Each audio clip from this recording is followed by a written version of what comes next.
1400 years ago, armies of nomads swept out of the Arabian desert and conquered half the world. Today, their descendants tell an extraordinary story. They say that God sent them a prophet, Muhammad, and that God then gave them an empire. But is it really true? Not everyone is so sure. The Muslim conquests were one of the most decisive events in history. But were the Arabs in the 7th century even Muslims at all?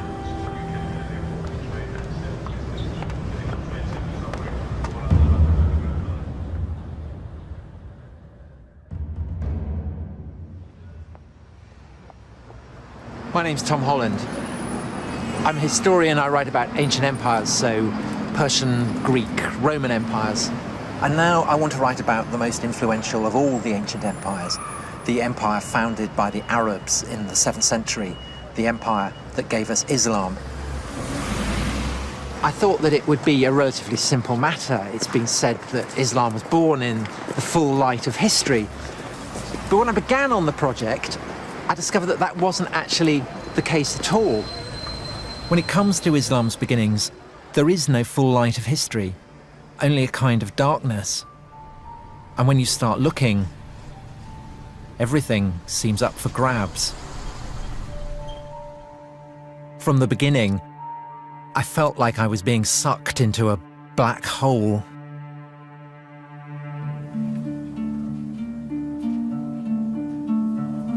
The problem of writing the history of the rise of Islam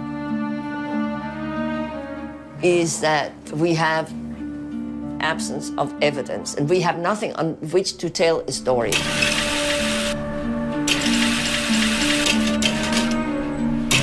I had expected Muslim testimony from the 7th century, but there's nothing there. I can't find anything.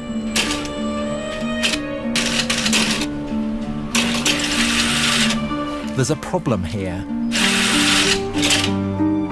You're delving into the origins of Muslims' deepest beliefs, but where is the historical evidence? Sometimes the belief of the believer and the understanding of the scholar cannot be squared. It's a choice between doing history and not doing history. And so I do the history even though it may hurt people. You have to say things that believers don't say, things that sometimes shock believers, things that sometimes make them very angry. There's a sense of the detective story about it. Why do most of the clues seem to be missing? When the Romans conquered the Middle East, they left behind all kinds of evidence, histories, inscriptions, coins. But with the Muslim conquest, silence. What can we actually say about Muhammad? What do we really know about the origins of Islam? Where to begin? Well, maybe we should start at the beginning of the 7th century. It is 5 minutes to midnight, and the ancient world is about to change forever.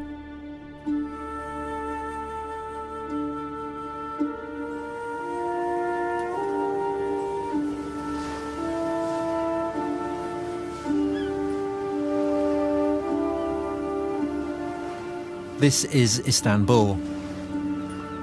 In 632, it was Constantinople. For 300 years, the capital city of the Roman Empire. A Christian city at the heart of a Christian world.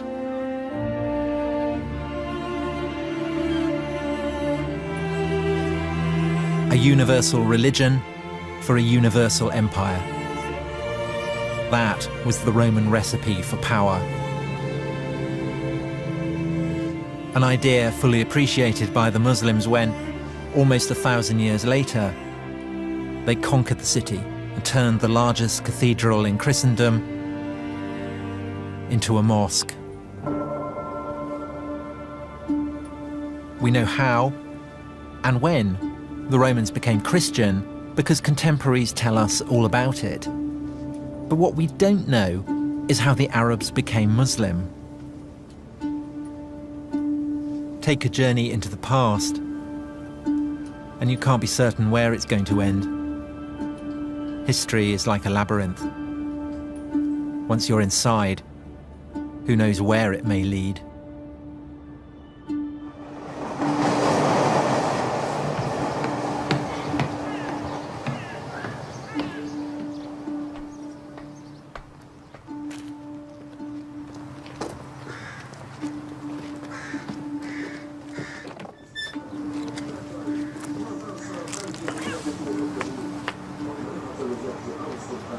So here we are, the great palace of the Roman emperors of Christian Constantinople. Odd to think that at the start of the 7th century, when Muhammad was still alive, this was pretty much the centre of the world. There's one awful poetry about the fact that all you've got here is splintered firewood. Because what this is something that's been smashed to smithereens, and what it preserves just the faintest trace of is what was at the time the hub of the greatest power on the face of the earth. So this is the White House, it's where the emperor lives, it's the Pentagon, it's the heart of the defense establishment, it's the Supreme Court, it's where laws are drawn up and made and issued, all in this one place that dominates Constantinople, the city of Constantine, the first Christian empire, the greatest city in the world. And now it's all gone. And it's in some bloke's garden. You've got the road on the one side, you've got the train on the other. And the only thing to be seen is a cat.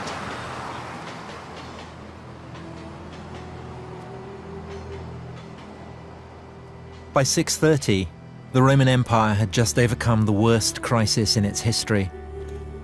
Its old enemies, the Persians, had overrun its fairest provinces.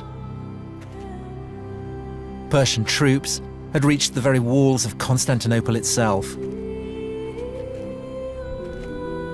Then, after 25 years of war, the Persians were defeated. The Roman Emperor was, once again, master of the universe. At such a moment, how could he have had any conceivable idea of the ruin that the heavens had in store for him?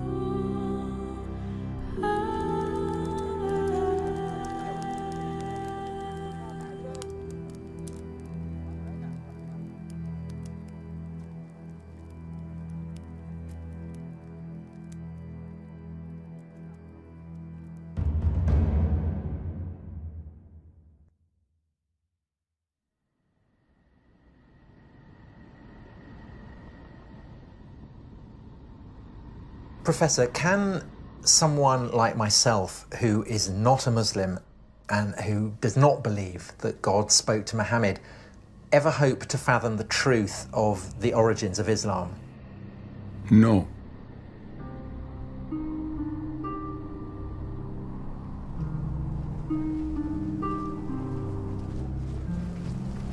العرب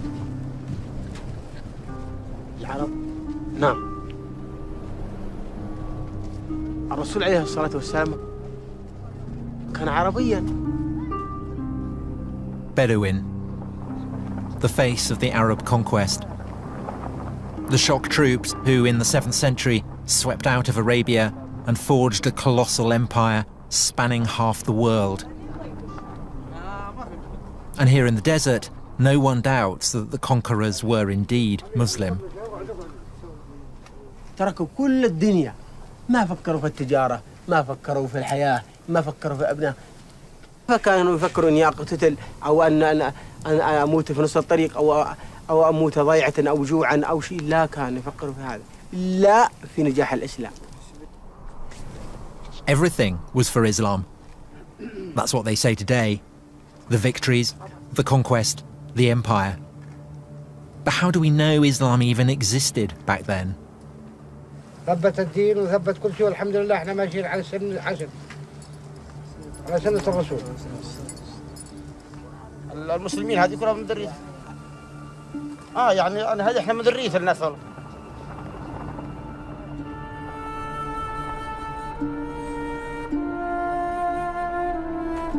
To the ancients, the Arabs were notorious savages. Of all the peoples of the earth, the most despised and insignificant.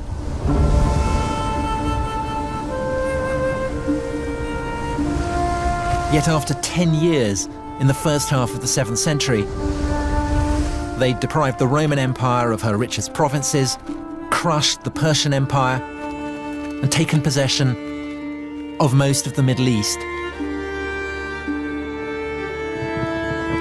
A staggering achievement. For most Muslims, a miracle. Only God could have made it happen. Bedouin Arabs, they're at the margin of history during the Roman Empire. That through such a people, the whole of North Africa and Spain should be transformed in just a few decades, and a whole new civilization created within a century from China to France.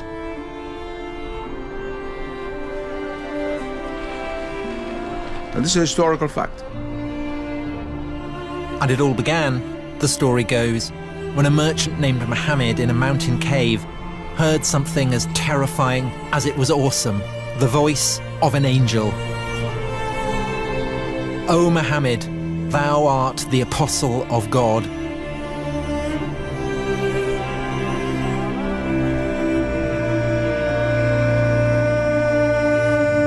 God had spoken to the Arabs.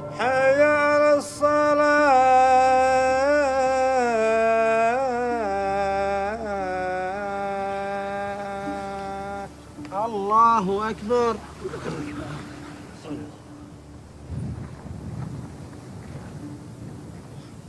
Allahu Akbar.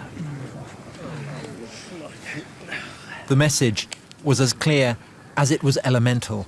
Allahu Akbar. There is only one God. Muhammad is the prophet of God. Sami Allah. Islam is submission to God. And it was this message that gave them an empire. Or was it? Allahu Akbar. No one doubts the conquests really took place. But the question is, was it because of Islam? If you were a Christian or a Jew or follower of another religion for whom a similar reality exists, it'd be easier to make a jump. There's a very famous Arabic proverb which says, not being able to know something is no proof that it doesn't exist. But making that jump, taking a leap of faith, isn't as easy as it sounds.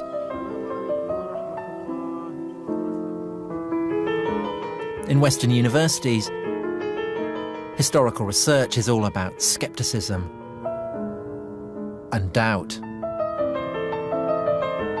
And just as earlier generations of scholars turned a penetrating spotlight on the life of Jesus, so now some are taking a radical new look at the life of Muhammad. Patricia Crone is a professor at Princeton. She is one of a number of historians whose research into the roots of Islam has sharply divided the world of early Islamic studies. You cannot reject the Muslim story, she wrote, but you cannot accept it either. The only solution is to step outside of the Islamic tradition and start again. There is a curtain as regards Muhammad that you can't get behind. What do we know about him and his life? Well, we know that he existed. We know that he was active somewhere in Arabia. We know that he's associated with the book, the Quran. He was the one who uttered it. But it doesn't get us to what actually happened, which is what, of course, a historian would like to reconstruct. We have absence of evidence. We have the Quran, and you can't tell the story of the basis of the Quran. We have various early non-Muslim sources. They don't add up to a story. We have nothing. We have this one book out of a nothing. There's complete darkness. But here, that's not the way they see things. The Bedouin think they know everything about Muhammad. His character, his wives, even his favourite food. This is a whole world founded on stories of Muhammad. كان يعيش الرسول على الجمال، وكانت هي الوحيدة الذي يتنقل عليها البدو والأجمال والإسلام، وإحنا على هذه نعيش ونتحمل الصبر إن الصبر كويس، ونصبر على الماء على الظما والأكل والجوع. ولكن هذا يعاني فيها الرسول وكانت الجيش لأجل الإسلام، لنصبر هذا الصبر، لنقطع هذه الصحاري، لننشر كلمة الإسلام إن شاء الله. But the problem is, how do we know this was what it was like? How can we separate what really happened from the hearsay and the myths? Do we know, did the Prophet Muhammad come here, Huna? Yes, كان خرج من مكة إلى مناطق الشام وجاء على منطقة فجلس في شجرة في الصفاوي. Was there a tree? Was Muhammad even a travelling merchant? The evidence is almost non-existent. The earliest biographies we have were written nearly 200 years after Muhammad's lifetime. In most religions, the tradition was handed down through oral history for millennia. This is put aside. That was called positive history. The oral tradition is completely negated. Well, oral tradition means that you remember what you want. Some of it must be history, and most of it is clearly not history.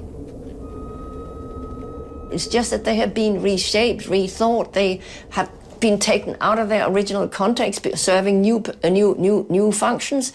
They've been cleaned up by all kinds, or cleaned up or messed up, if you like, by all kinds of interests that people have in the memory. If supposing there is no written text of the time of the Prophet mentioning his name, the same is true of Christ, the same is true of Moses. That doesn't mean anything, because there's always the oral tradition.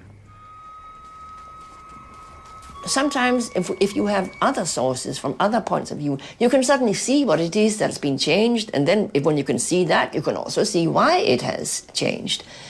But because Islam arose in a relatively remote corner of the world, we don't have these checks. We don't yet have the key that can unlock the tradition.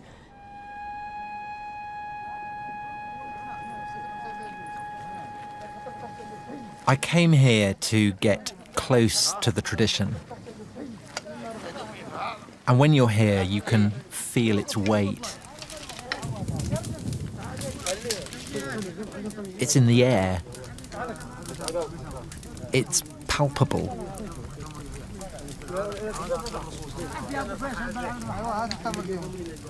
It can't just be brushed aside. Millions upon millions of people believe it. This is their history. An entire moral universe has been built around the stories told of Muhammad. هذا أيام الجاهلية قبل الإسلام. كان الواحد يوم تجيه بنت خوفا لا تعمل عيبة وكذا إلى آخره يذبحها، لأنها عار، يجيب لها عار ويجيب لها منتقد بين البشر. فيجيب البنت ويدفنها ويحيى، بعد ما يدفنها ويحيى صح. عمر بن الخطاب له بنت وجابها وده يدفنها، حفر لها وده يدفنها، جاء الرمل على شاربة من هون، جابت بيدها قامت تقول بالرمل كذا تمشي عن وشها، حفر لها ودملها. جاء سيدنا محمد صلى الله عليه وسلم أوقف كل الأعمال هذه.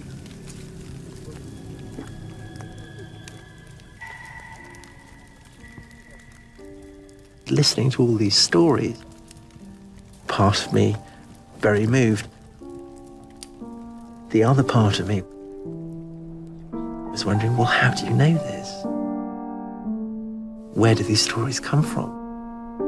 Are they really true?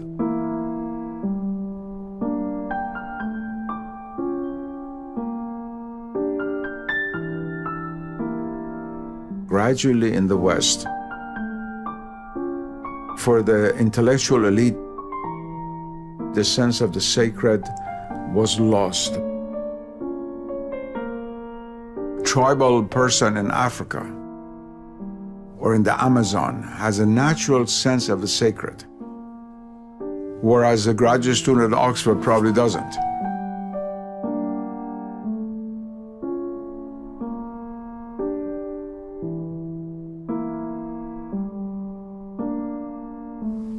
الله أكبر.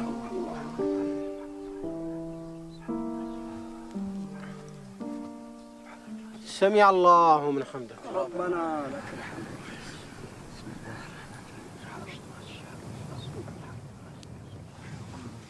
الله أكبر. الله أكبر. سبحان الله. الله أكبر. الله أكبر. يا رحمة الله. الله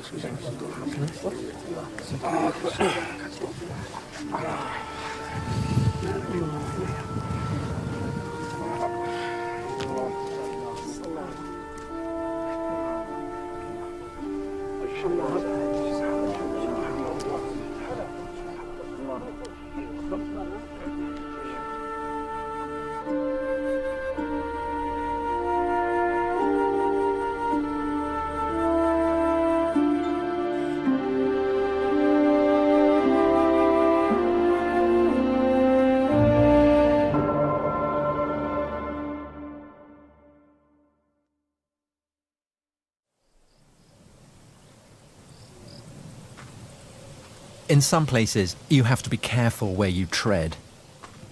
Muslims believe that from the very beginning, the great Arab conquests were all about Islam. But in the 7th century, you can barely find a new religion called Islam anywhere in the historical record. And that's why I've come here. This is Jerusalem. They've been building walls here for a long time.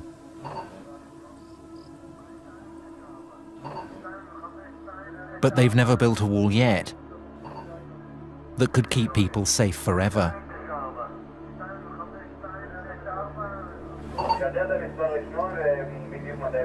Historically, the capital city of God has always been one of the world's most conquerable places.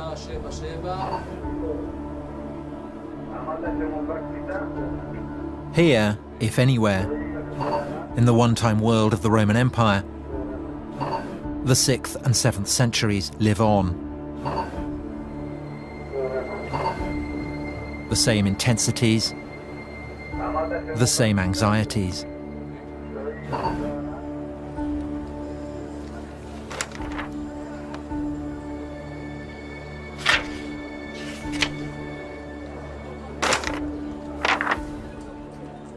For thousands of years, Jerusalem had been shaped and mapped by the religions of its rulers.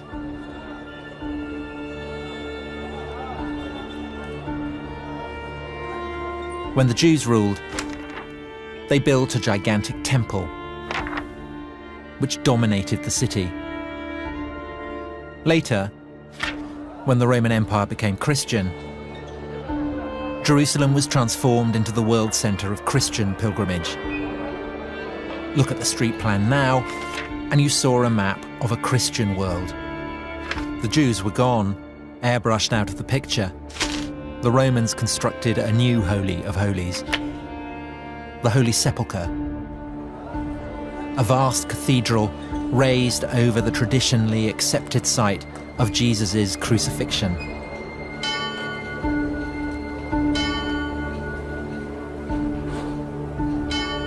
That was how God and empire worked. The Roman Empire believed in God, and God believed in the Roman Empire.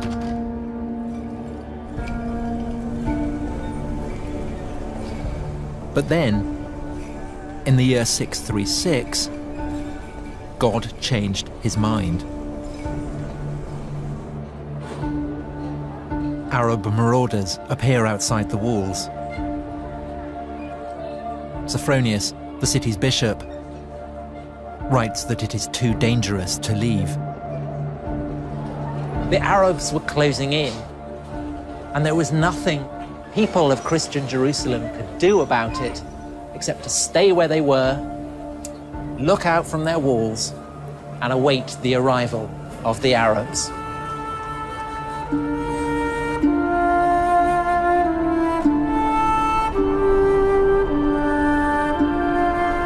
And out of the desert they came, and they had become irresistible.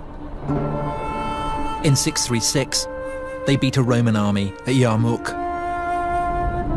Soon after, they beat a Persian army at Qadisiyah.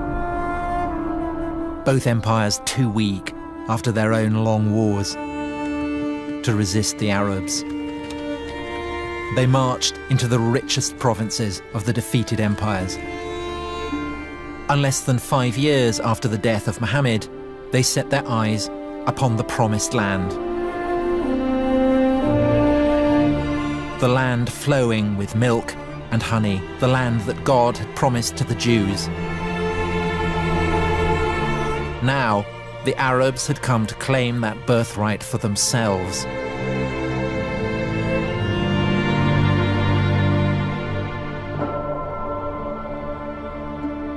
The children of Israel had made it a Jewish land.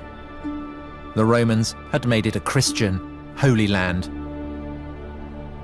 If the Arabs did arrive with a new religion, then we should be able to find its imprint here.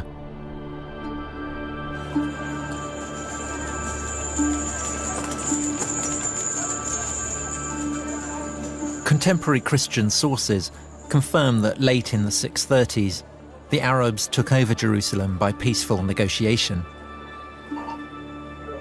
But what they don't say is what the conqueror's religion was.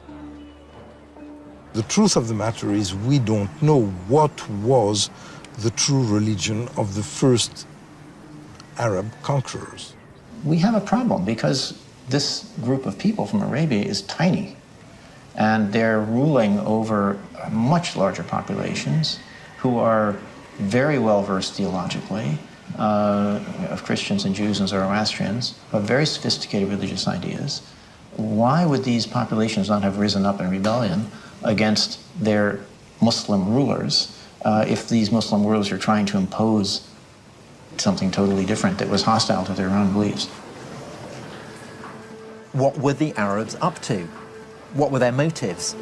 We know they called themselves believers, but believers in what? Certain Christian contemporaries tell us that the Arabs believed in a single God and that they followed a guide or instructor. But in general, their understanding of what the Arabs believed was deeply confused. Was it a form of Judaism or some kind of Christianity? Or did they have a whole new religion of their own? for the Jews as well as for the Christians. These are people coming from the desert. They don't know who these people are. They don't really know what they believe. They hear things. But perhaps there was a clue. At first, the new Arab rulers seemed closer to the Jews. They weren't interested in the Christian holy places. Instead, they began praying on the ruins of the old Jewish temple. All this only added to the Christians' sense of paranoia. Behind the invasion of the Arabs, they began to suspect a Jewish conspiracy. The moment the Arabs took over Jerusalem, they headed straight up here to what then as now is a broad, open, man-made esplanade. The holiest place to Jews anywhere in the world. So the fact that the Arab conquerors came up here and started building a prayer hall on such a sensitive spot inevitably served to raise quite a few eyebrows. The Jews hope that these Arabs from the desert come as liberators. They permitted the Jews to come back to the Temple Mount and pray there. And the Jews started believing that maybe there is something messianic in these people, and maybe their leader is the Messiah who will permit them to rebuild the temple. Christian theologians who speak about the Arab conquerors find it very hard to understand that they're dealing with a new religion. Who are they? One thing is absolutely clear. Nobody had any notion that the Arabs were doing what they were doing in the name of a freshly minted and coherent new religion, still less that what they were doing was in the name of something called Islam.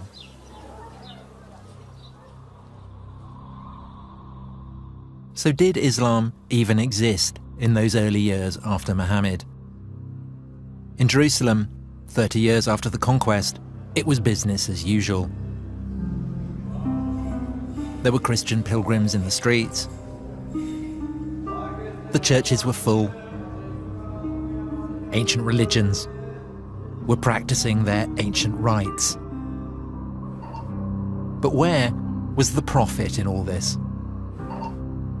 30 years after the death of Muhammad, here in Jerusalem, an Arab warlord called Muawiyah was hailed as leader of the new Arab Empire.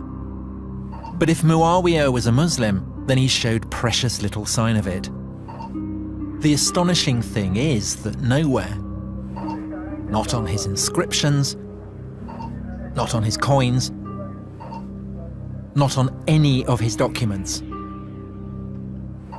is there so much as a single mention of Muhammad.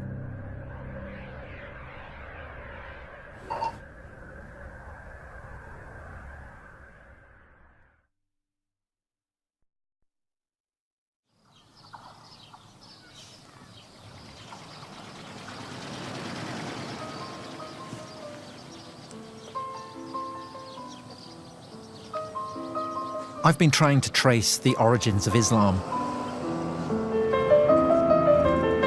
But it's a bigger mystery than I'd ever imagined. This is the Holy Book of Islam, and it's the earliest source for Islam that we have. Find out where the Quran was composed, and you find out where Muhammad was operating, and then you get a picture of where Islam might have begun. In the Quran, it tells Muhammad to follow the path trod by Abraham. Maybe that's the place to start looking.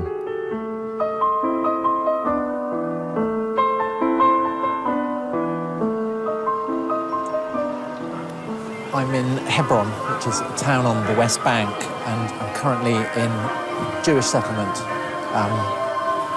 But Hebron is also very much Palestinian city, and so the atmosphere is probably as tense as it is anywhere between Israelis and Palestinians. There are Israeli soldiers here with very large guns. And what they're guarding is this, the burial place of Abraham.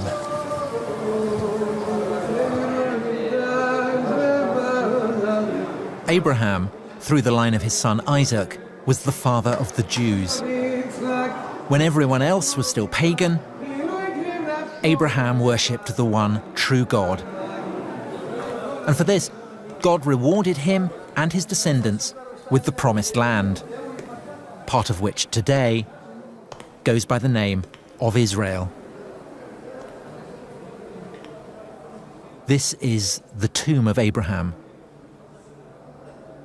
And the reason that the soldiers are here is that these are not the only people who regard him as their ancestor, and they're not the only people who believe that God gave them the promised land. On the other side of the grill are Muslims, and they tell a different story.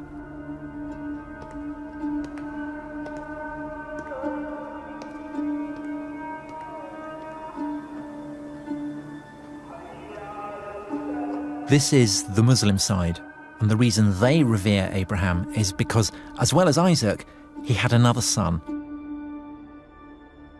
Ishmael, the father of the Arabs. This is the tomb of Abraham that we saw earlier from the Jewish side, but we're now looking at it from the Muslim side. The significance of Abraham and this association that was made between Arabs and Ishmaelites, the children of Ishmael, is actually much older than Islam itself. It remains central to Islam to this day. According to Muslims, Abraham is their prophet, and the religion he founded was not the religion of the Jews, but Islam. And in the Quran, we read that Ishmael helped Abraham to build a house of God at a place called Mecca.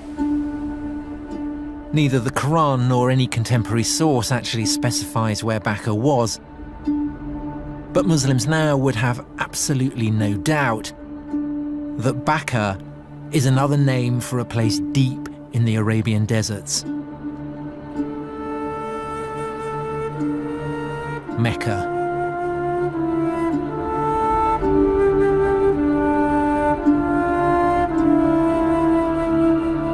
The holiest city in Islam, the birthplace of Muhammad. This is the largest mosque in the world. At its center, the Kaaba, the house of God, first built by Abraham and his son Ishmael, on foundations laid by the first man, Adam.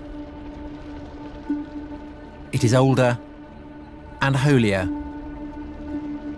than anywhere else in the world.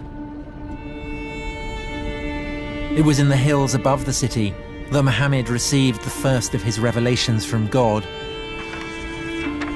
These revelations would form the holy book of Islam, the Quran, the very word of God. Mecca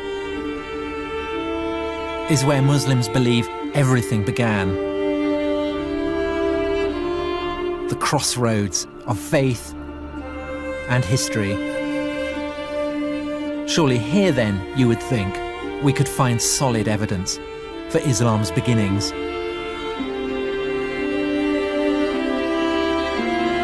But there is a problem. Aside from a single ambiguous mention in the Quran itself, there is no mention of Mecca, not one, in any datable text for over 100 years after Muhammad's death.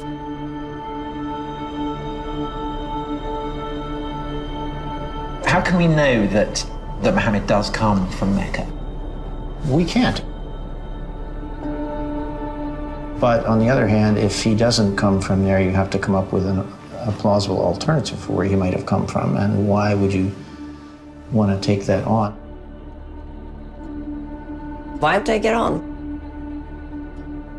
Well, you know, it's what historians do. If things don't fit, you try something else that might fit.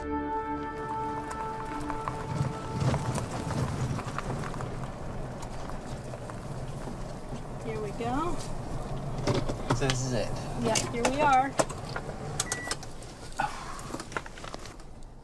In the Quran, the faithful are instructed to pray in the direction of a holy sanctuary.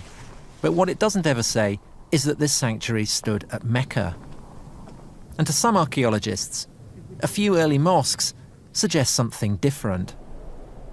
We're talking about one of the earliest examples we have of a mosque. And you date it 100 years after Muhammad? Somewhere within 100 years or so. Because here, as we go into it, you can see... This is it? This is it, yeah. This is the mosque? This is the mosque. And what what you can see here, we have an apse which is not facing Mecca. It's not facing the south. It's actually facing towards the east, towards the sun rising. This is an example of the time before the direction had actually been preferred towards Mecca. So the implication of that is that at this early stage of Islam, the focus of prayer has not yet been absolutely fixed. The direction of prayer had not been well established yet. And so it's a bit like the concrete hasn't yet set. It's there, you can still play with it, you can still fiddle around with it, you can experiment with it. Very much so. Mm-hmm. Yeah. Wow. Not a decisive clue, perhaps. But it is suggestive that even though there are no Muslim sources, there are reports from Christian writers of the time that the Arab conquerors bowed their heads in prayer not in the direction of Mecca, but in a quite different direction, somewhere further north.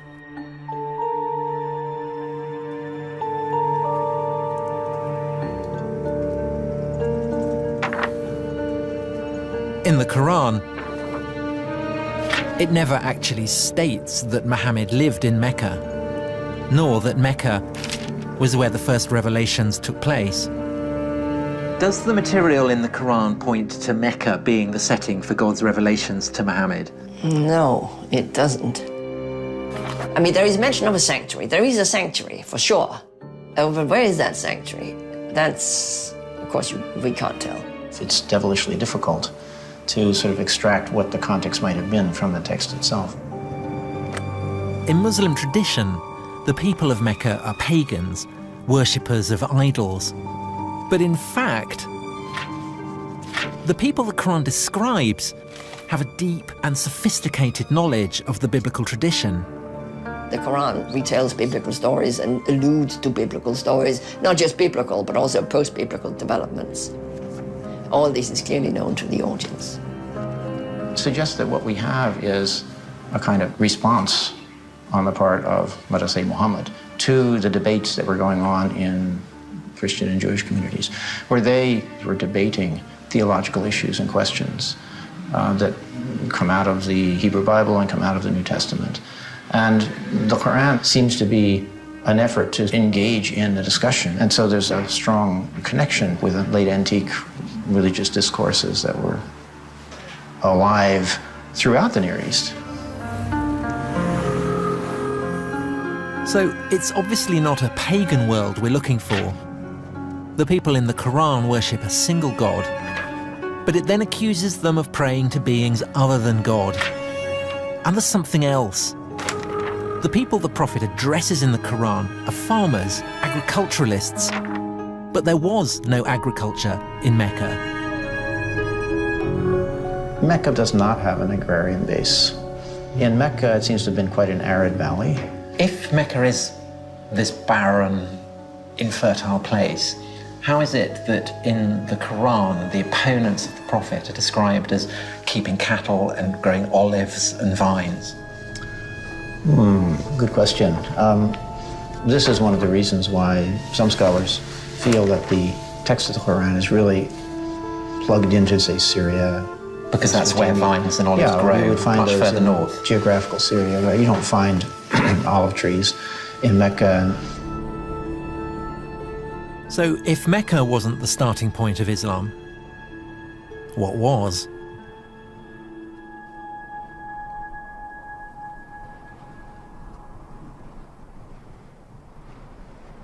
If you're following the clues in the Quran itself, then you're looking for a landscape inhabited by olive-growing Arabs who have a deep knowledge of the biblical tradition, but whose worship of a single god might seem to some a little shop-soiled. This is the city of Avdat, in the Negev desert. Back in the early 7th century, it was an Arab city on the very fringes of the Roman Empire. Nominally Christian, but with hints of a recently pagan past.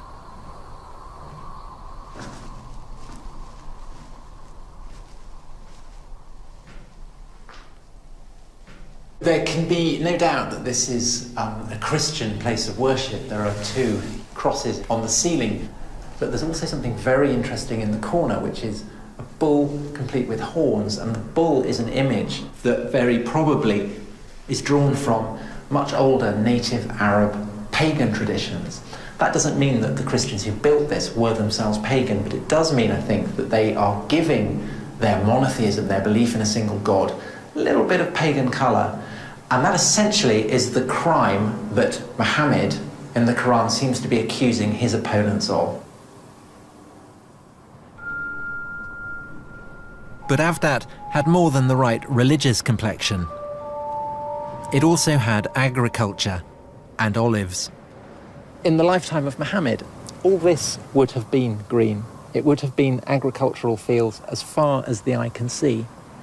Archaeology leaves no doubt that there was a sophisticated irrigation system here that really did make the desert bloom. And so while that doesn't mean that this Avdat is the actual spot where the Quran was composed, it does imply, I think, that the region as a whole seems to fit the wider context of the Quran better than somewhere much further south in the arid region of Mecca.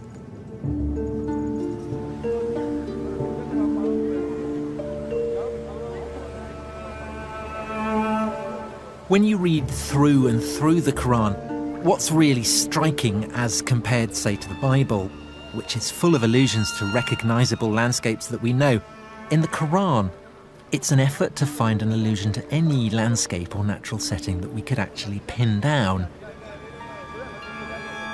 In fact, in the whole of the Quran, there's really only the one exception. Not far from Avdat, a strange hint about where the Quran might actually have come from. We are on the southernmost shores of the Dead Sea, between what is now Israel and Jordan. Lot was the nephew of Abraham, and he went to settle down in a city called Sodom. And the people of Sodom were notoriously racy. Unsurprisingly, this provoked the wrath of God.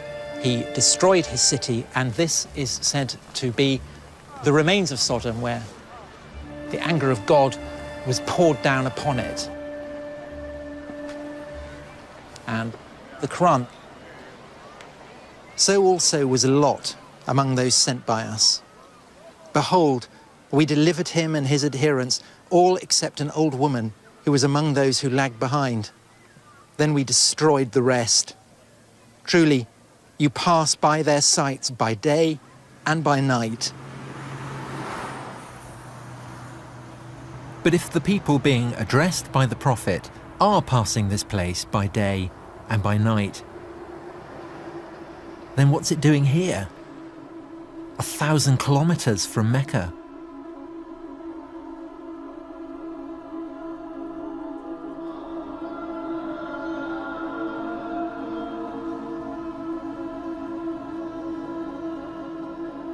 In terms of someone who is looking for clues, you are very much in the situation of someone who is panning for gold. And I think that this passage is just one little fleck.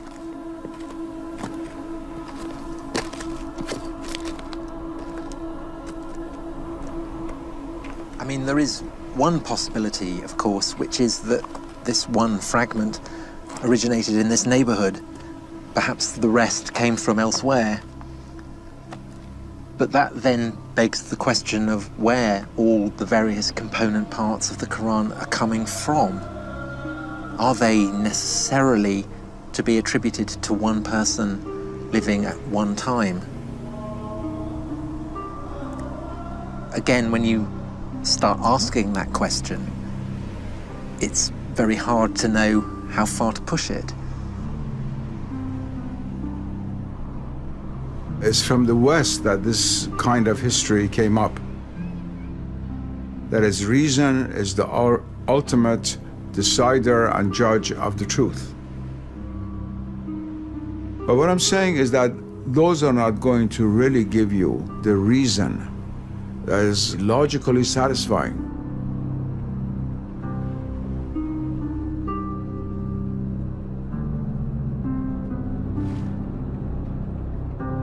Where do you think the likeliest place of its origin? Well, that I don't know. That I don't know. I don't think I should speculate on that. Okay, all right. Okay. My greatest fear is that I'm completely wrong. I do sometimes wake up in the middle of the night and think I've got it completely wrong. Once the world is reduced to a mechanical world, then all other levels of reality lose their status as being real. And they're relegated to the realm of so-called superstition. And what is not seen is considered not to exist.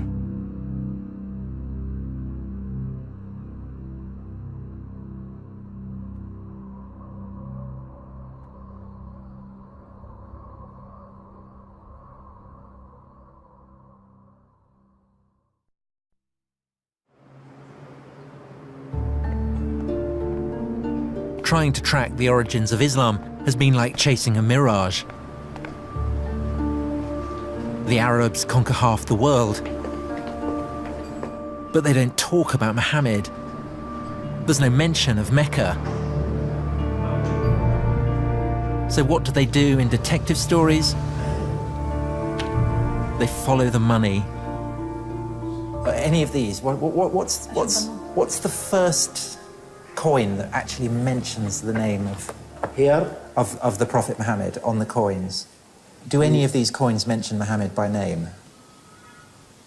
with Muawiyah. Yeah, but is the name of the Prophet Muhammad mentioned? No. Every coin tells a story. Every inscription conveys an idea of power. But sometimes what's not on the coin can be just as significant as what is. It would be nice to see the earliest coin that mentions Muhammad. The earliest coin that has Muhammad's name. Has the name of Muhammad. They don't have it, but because it's odd that we're 60 years on from the death of Muhammad and no mention of Muhammad. For nearly 60 years, the rulers of the Arab Empire didn't put Muhammad on their coins. And then they did.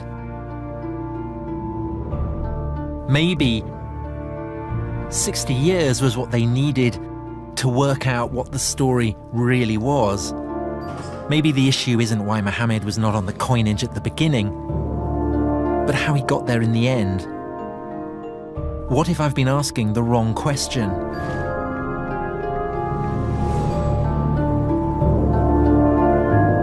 What if it wasn't Islam that gave birth to the Arab Empire, but the Arab Empire that gave birth to Islam? The empire was rich beyond imagining. By the mid-680s, it stretched from northern Persia to Egypt and North Africa. But who had the right to rule it?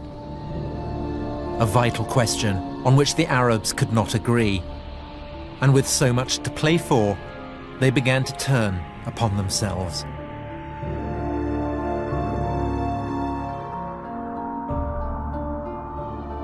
It's 680, 50 years on from the death of Muhammad. A deadly spiral of rebellion and civil war is threatening the Arab Empire with implosion. And from deep within the Arabian desert, a new claimant to the empire emerges. His name, Abdullah ibn al-Zubayr. And Ibn al-Zubayr is going to change the game. What I've got here is the coin that I was looking for in the Coin Museum, and it's stamped quite literally with the genius of Ibn al-Zubayr. It was struck in 685, 686, so that's more than half a century after the death of Muhammad. And it bears a novel and fateful slogan: in the name of God, Muhammad is the prophet of God. And so here, at last, emerging from out of the black hole, we get a mention of a Muhammad who is a prophet. And this is the first time we have it on any inscription, any surviving document. Ibn al-Zubayr had essentially realized what Constantine, the first Christian Roman emperor, had realized long before him, that it was no good the lord of an earthly empire laying claim to the favor of God unless he could absolutely demonstrate the cast iron basis on which he was making that claim. And Constantine, in his attempt to obtain that sanction, had turned to the Christian church. But Ibn al-Zubayr turns to the figure of Muhammad. Now, as it happens, Ibn al-Zubayr loses the civil war. He is defeated by a rival warlord who lays claim to the empire of the Arabs. But the discovery that the name of Muhammad can be used to buttress earthly power, that is not forgotten.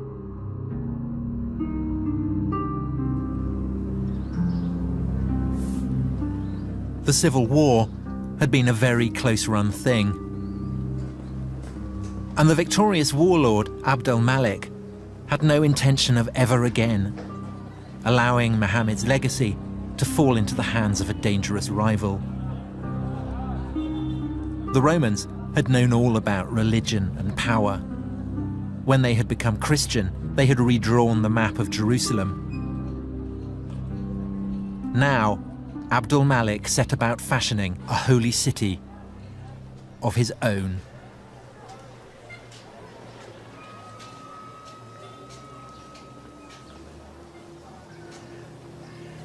God, it's beautiful. The Dome of the Rock.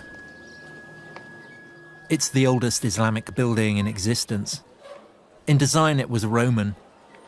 And Abd al-Malik was doing something else that was Roman, plugging his dominion into the power of God. On the walls, there is an unequivocal mission statement. Religion, in the eyes of God, is Islam. There are mentions of Muhammad, quotations from the Quran. At last, something that we can recognize unmistakably as a new religion. There's a sense here of something new coming into being. There's the sense of the old, the Roman-style pillars and the mosaics. And yet, this is clearly not Roman, this is clearly not Christian. This is the beginning of something very, very potent, a harbinger of a spectacular future. It was built on the very site of the old Jewish temple. Down here, the foundation stone of the world, the very junction of heaven and earth.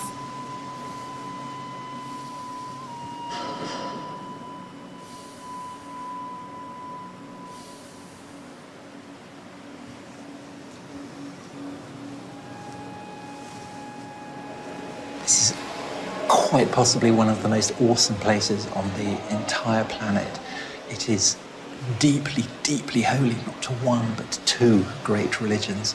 It's the place where Jews believe God inhabits on earth, the Holy of Holies, the Shekinah. And to Muslims, it is the cave that Muhammad prayed in after being brought here from Mecca before he ascended to heaven to be confirmed as the seal of the prophets. So, in religious terms, this is like a sort of nuclear reactor, firing out isotopes and power.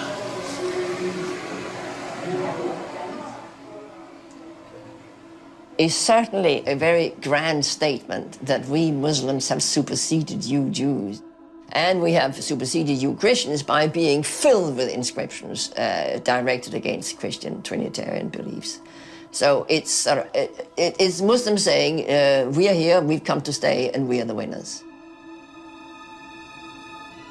Abdul Malik now rules his empire as the deputy of God, just as the Christian Roman emperors had done. And like the Roman emperors, he has built a house of God in Jerusalem. But Abdul Malik, Lord of Jerusalem though he is also an Arab. Perhaps for Arabs, Jerusalem, for all its ancient and unrivaled potency, owed too much to the Jews and Christians to stand alone as the holy city of the new Arab empire.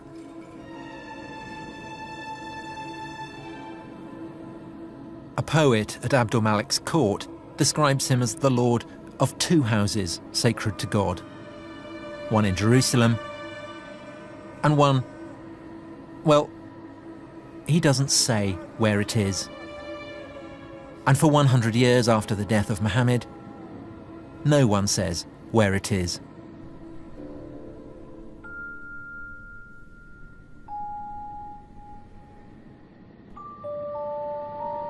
All sources go on calling it a place in the desert. It's a sanctuary in the desert, without giving it a name.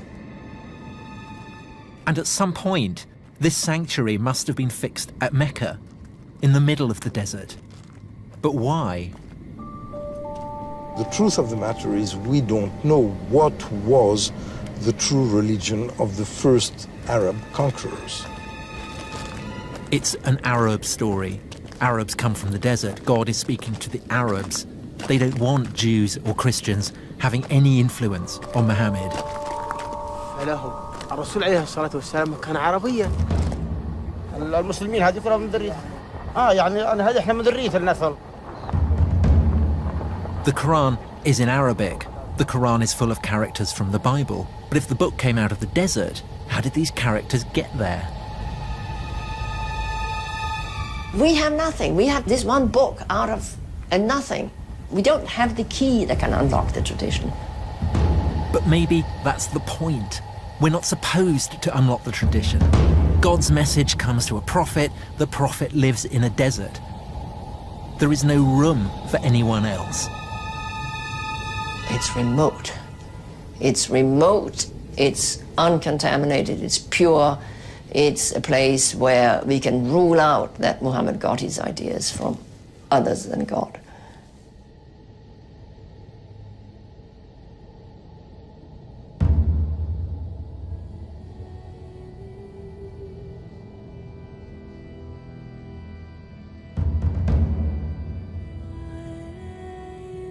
It's interesting that this rationalistic history is very weak in being able to provide causes for certain effects. Not being able to know something is no proof that it doesn't exist. You begin by looking in the record, and all you find is emptiness. And you end up in the desert, and all you see is emptiness. But perhaps the emptiness is the answer.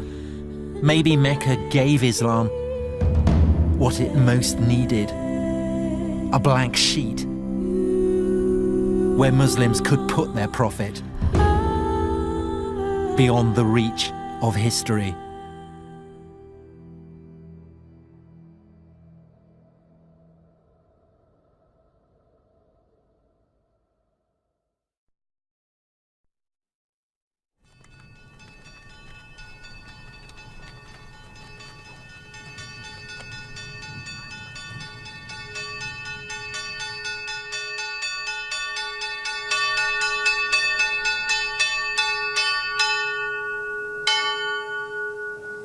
Professor, do you think that what I am doing is complicit with the brute fact of Western imperialism, Western hegemony? No, not necessarily. As long as you remain aware of what you're doing. If you come as a Western scholar or historian, and in all honesty, present what your worldview is, and let's say when I look at the Islamic world from this paradigm, this is what I see, and bring out why this is different from how Muslims see themselves, that I think is a very honest effort, and is a good effort. But if you try to act as a doctor to a child, take this medicine, is good for you, you don't know, you're eating the wrong thing, this is how it should be, that's where the problem begins. And the Muslim world is no longer going to accept that. The days when the British would bring scholars from England to teach Indians how to be Hindus and Muslims is finished. It's finished. It's true, before I began, I did have preconceptions. I was brought up a Christian, but I was also brought up in an environment that questions everything. Studying ancient history is a process of paint stripping, tearing away stories that you want to believe the literal truth of. This is supposed to be Mount Sinai, where Moses saw the burning bush, where God gave him the 10 Commandments. But there's no historical evidence for any of this. Christian monastery, Roman fortifications, the old partnership, God and empire. Between them, they turned this place into Sinai. In my heart, I want to believe it, but my head won't let me. We believed that there was a living tradition kept by the people here, that this is where God had revealed himself in an extraordinary way.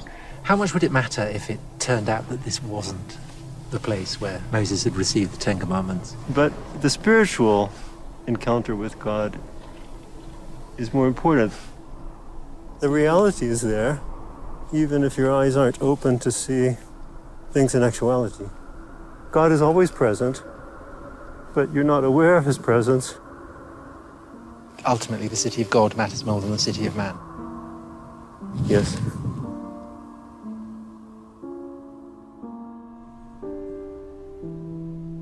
But as a historian, I have to presume that the city of God was built by man as well. I wanted to map the human past in human terms, to make a map that fits the facts. But I travelled to places where the maps revealed a heavenly plan, sacred lands, sacred places.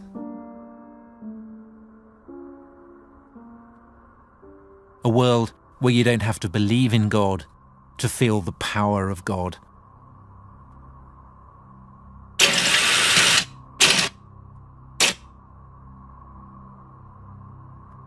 This is the Promised Land. Some call it Israel, some call it Palestine. A land where Muslims, Christians, and Jews still fight over the story of a promise made by God to Abraham thousands of years ago. Was there really a promise? It's not for the historian to say. But the world believers make in the name of God, that is what history is about. Even today, more people die for visions of heaven than they ever do for historical facts. Stories that never happened can be infinitely more powerful than stories that did.